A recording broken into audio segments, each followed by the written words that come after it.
ಒಬ್ಬ ಮಿಷನರಿ ಸೇವಕ ಯೇಸುವನ್ನು ಪ್ರೀತಿಸಿ ಆ ಪ್ರೀತಿಯನ್ನು ಕ್ರಿಯೆಯಲ್ಲಿ ತೋರಿಸಿದ್ದಕ್ಕೆ ಆ ದ್ವೀಪದಲ್ಲಿರುವ ಜನರೆಲ್ಲರೂ ಕೂಡ ಕ್ರಿಸ್ತನ ಸುವಾರ್ತೆಯನ್ನು ಅಂಗೀಕರಿಸಿದರು. ಬೈಬಲ್ ಹೇಳುತ್ತದೆ, ದಾವೀದನು ಯೆಹೋವನ ಹೃದಯಾನುಸಾರನೆಂದು, ಯೆಹೋವನ ಚಿತ್ತಾನುಸಾರನೆಂದು ಆತ್ಮಿಕನಾಗಿದ್ದನು. ನಾವು ಆತ್ಮಿಕರಾಗಿರಲಾರದೆ ದೇವರ ಕಾವಲು, ದೇವರ ಭದ್ರತೆ, ದೇವರ ಕನಿಕರವನ್ನು ಹೊಂದಿಕೊಳ್ಳುವಂಥದ್ದು ಸಾಧ್ಯ ಆಗುವುದೇ ಇಲ್ಲ ಪ್ರಿಯರೇ.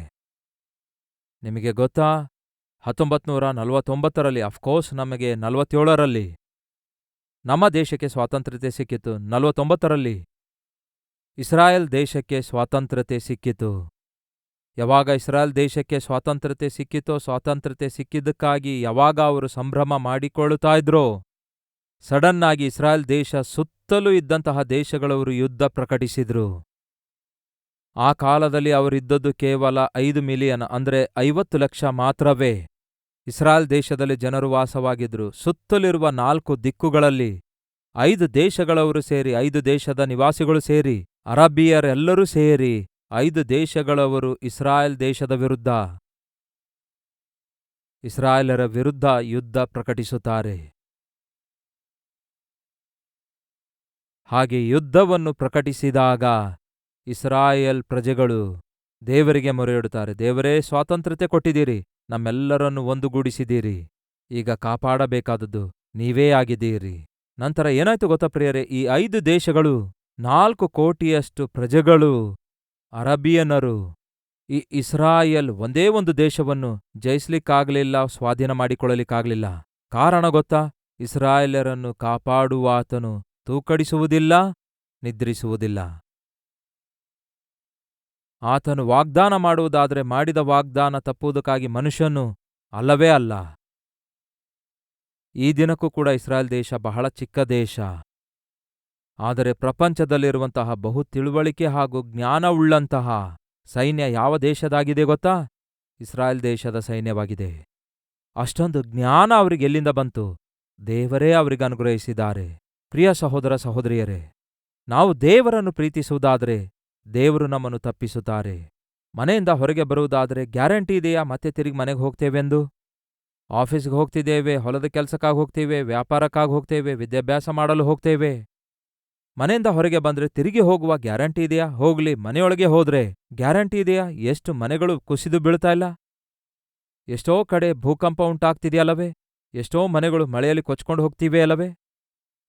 ಎಷ್ಟೋ ಆಕ್ಸಿಡೆಂಟ್ಸ್ಗಳು.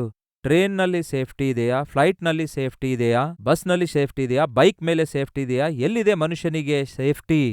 ಪ್ರಿಯ ಸಹೋದರ ಸಹೋದರಿಯರೇ, ನಮ್ಮ ಸುತ್ತಲೂ ಮೇಲಿಂದ ಮೇಲೆ ಆಪತ್ತುಗಳು ಹೊಂಚಿ ಹಾಕಿವೆ, ಅಪಾಯಗಳು ಹೊಂಚಿ ಹಾಕಿವೆ. ನೀವು ನಾನು ಈ ಅಪಾಯದಿಂದಲೂ ಆಪತ್ತಿನಿಂದಲೂ ತಪ್ಪಿಸಲ್ಪಡಬೇಕಾದರೆ ಇರುವ ಒಂದೇ ಒಂದು ಮಾರ್ಗ ಯಾವುದು ಗೊತ್ತಾ? ನೀವು ನಾನು ಆತ್ಮೀಕರಾಗಿ ಜೀವಿಸಬೇಕು, ಯೇಸುವನ್ನು ಪ್ರೀತಿಸಬೇಕು. ನಾವು ದೇವರನ್ನು ಪ್ರೀತಿಸುವುದಾದರೆ ಆ ದೇವರೇ ನಮ್ಮನ್ನು ತಪ್ಪಿಸುತ್ತಾರೆ. ಆ ದೇವರಿಗೆ ವಿಧೇಯರಾಗತಕ್ಕಂತಹ ಆತ್ಮೀಕರಾಗಿ ನಾವು ಜೀವಿಸುವುದಾದರೆ ಅದೇ ದೇವರು ತೂಕಡಿಸದೆ ನಿದ್ರಿಸದೇ ಇರುವುದರಿಂದ ನಮಗೆ ಬೇಕಾದಂತಹ ಭದ್ರತೆಯನ್ನು ಒದಗಿಸಿಕೊಡ್ತಾರೆ. ಬದುಕಿರುವವರೆಗೂ ಕ್ಷೇಮದಿಂದ ಜೀವಿಸಬೇಕು, ಭದ್ರವಾಗಿ ಜೀವಿಸಬೇಕು, ಪ್ರಶಾಂತವಾಗಿ ಜೀವಿಸಬೇಕು ಎಂದು ನೀವು ಆಸೆ ಪಡುವುದಾದರೆ ಅದಕ್ಕೆ ಒಂದೇ ಒಂದು ಆಧಾರವಿದೆ, ಆತ್ಮಿಕವಾಗಿ ಜೀವಿಸಿರಿ. ಒಂದೇ ಒಂದು ಮಾರ್ಗವಿದೆ, ಯೇಸುವನ್ನು ಪ್ರೀತಿಸುವವರಾಗಿ ಜೀವಿಸಿರಿ, ಯೇಸುವಿನ ಮಾತು ಕೇಳುವವರಾಗಿ ಜೀವಿಸಿರಿ. ನೀವು ಯೇಸುವನ್ನು ಪ್ರೀತಿಸುವವರಾಗಿ ಜೀವಿಸುವುದಾದರೆ ಆ ಯೇಸು ಹೇಳ್ತಾರೆ, ನಾನು ನಿಮ್ಮನ್ನು ತಪ್ಪಿಸುತ್ತೇನೆ ಎಂದು. ಅಂತಹ ಕೃಪೆ ನನಗೂ ಬೇಕೆನ್ನುವಂಥವರು ನನ್ನೊಂದಿಗೆ ಸೇರಿ ಪ್ರಾರ್ಥಿಸುವಿರಾ?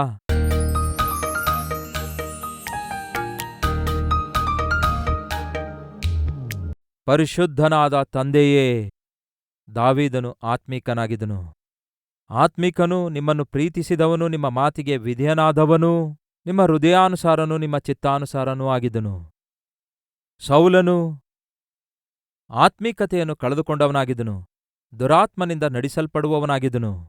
ನಿತ್ಯವೂ ದಾವೀದನನ್ನು ಕೊಲ್ಲಬೇಕೆಂದು ಒಳಸಂಚು ಮಾಡಿದವನಾಗಿದ್ದನು. ಆದಾಗ್ಯೂ ನಿಮ್ಮ ಆಶೀರ್ವಾದಕ್ಕಾಗಿ ಮೊರೆಯಿಟ್ಟವನಾಗಿದ್ದನು, ಆದರೆ ದೊರಕಲಿಲ್ಲ.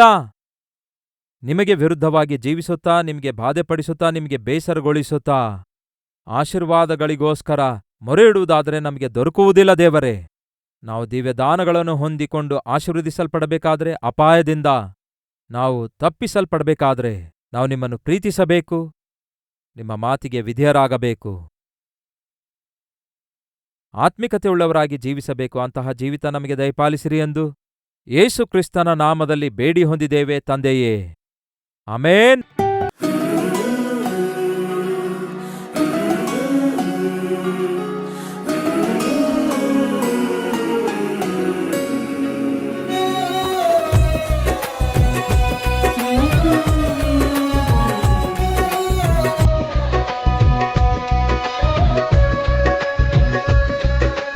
ದಿನ ಸಾರಿದ ಸಂದೇಶ ನಿಮಗೆ ಆಶೀರ್ವಾದಕರವಾಗಿರುವುದಾದರೆ ಲೈಕ್ ಮಾಡಿರಿ.